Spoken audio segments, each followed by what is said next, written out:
அனைவருக்கும் வணக்கம். சற்று முன்வைத்த முக்கிய அறிவிப்பின்படி தமிழக அரசு பேருந்தில் தற்போது புதிய மாற்றங்கள், பல்வேறு முக்கிய அறிவிப்புகள், மாணவர்கள் பாதுகாப்பின் கருதி பல்வேறு புதிய திட்டங்கள் அறிவிக்கப்பட்டனர்.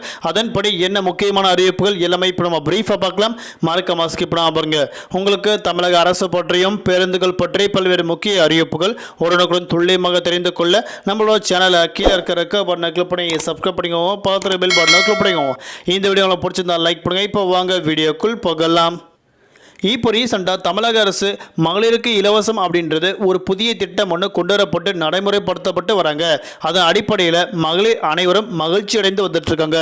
அதே போன்று அனைவரின் பாதுகாப்பை கருதி கண்டிப்பாக ஒரு புதிய திட்டம் கொண்டு வரப்பட வேண்டும் என தமிழக அரசு முடிவு எடுக்கப்பட்டுள்ளது. அதன்படி தமிழகத்தில் அரசு பேருந்துகளில் விரைவில் இந்த திட்டம் வரப்படும் என அறிவிக்கப்பட்டாங்க. அது என்ன முக்கியமான திட்டம், மாணவர்கள் பாதுகாப்பின் கருதி என்ன மாற்றங்கள் எல்லாமே இப்போ நம்ம பார்க்கலாம். மாநகர போக்குவரத்து கழகம் பேருந்துகளில் பயணம் மேற்கொள்ளும் பள்ளி மாணவர்கள் மற்றும் பயணிகளின் பாதுகாப்பினை உறுதி செய்யும் வகையில் பேருந்துகளை பாதுகாப்பாக இயக்கப்பட ஓட்டுநர் மற்றும் நடத்துனர்களுக்கு அறிவுரை வழங்கப்பட்டுள்ளது. அதன்படி படியில் தொங்கிக் கொண்டு பயணம் செய்வதை தடுக்கும் வகையில் முதல் கட்டமாக 200 பேருந்துகளுக்கு தானியங்கி கதவுகள் பொருத்தும் பணிகள் மேற்கொள்ளப்பட்டு வருவதாக மாநகர போக்குவரத்து கழக மேலாண் இயக்குனர் அல்பி ஜான் வர்கீஸ் தகவல் ஒன்று தற்போது அறிவிக்கப்பட்டனர். அதாவது பள்ளி மாணவர்கள் தொங்கியபடி பஸ்ஸில் பயணம் செய்து வருவதாக அறிவிக்கப்பட்டனர். அதன் அடிப்படையில் அவங்களோட பாதுகாப்பினை உறுதி செய்யும் வகையில் படிக்கட்டில் தொங்கி பயணம் செய்யக்கூடாது என்பதற்காக முதல் கட்டமாக 200 பேருந்துகளில் தானியங்கி இயக்கக்கூடிய கதவுகள் பொருத்தப்படும் என தற்போது தமிழக அரசு முக்கிய அறிவிப்பு கொடுக்கப்பட்டாங்க. அதே போன்று ஒரு புதிய மாற்றங்கள் கொண்டுவரப்பட வேண்டும் என அறிவிக்கப்பட்டனர்.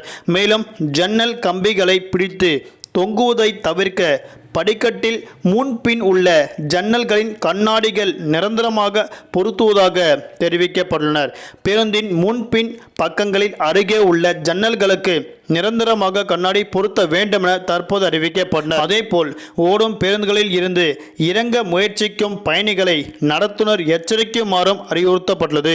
தொடர்ந்து ஆபத்தான முறையில் மாணவர்கள் படிக்கட்டில் பயணம் செய்தால் பேருந்தை சாலை ஓரம் நிறுத்தி மாணவர்கள் பேருந்தின் உள்ளே வந்த பிறகு பேருந்தை இயக்க வேண்டும் என அறிவிக்கப்பட்டனர். பேருந்து நிலையத்தில் இருந்து பேருந்தை நகர்த்தும் முன் ஓட்டுநர் பின்பார்வை கண்ணாடி மூலம் பயணிகள் யாராவது ஓடி வந்து ஏற முயற்சிக்கிறார்களா என கவனித்து மற்றும் நடத்துனரும் படிக்கட்டில் ஏற முயற்சிப்பவர்களை கண்காணித்தும் விசில் அடித்து நிறுத்தி பேருந்தில் இயக்க வேண்டும் என தற்போது முக்கிய எச்சரிக்கை ஒன்று பேருந்து ஓட்டுநர் மற்றும் நடத்துனருக்கு அறிவிக்கப்பட்டனர். நன்றி, வணக்கம்.